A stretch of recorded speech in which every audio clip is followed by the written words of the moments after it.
girl நீ கூப்பிடுப்பா திரும்பி பா நீ கூப்பிடுப்பா பா மேக்ஸின்னு சொன்னேன்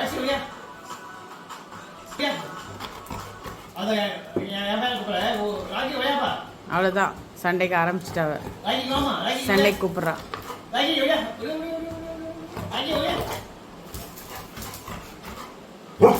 சண்டைக்கு வர சொல்கிறா சரிங்களா எப்படி சண்டைக்கு உங்களுக்குறா பாருங்க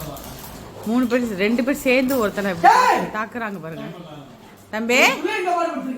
2 பேர் சேர்ந்து ஒரு அப்பாவி பிள்ளை எவ்வளோ கொடுமைப்படுத்துறீங்க அப்பாவி போல் நடிப்பவன் அப்படிதான் ரகிமாங்க பாரு புதுசா சண்டை போடுறா பாருங்க அமைதியா இருக்கான் ஒருத்தன்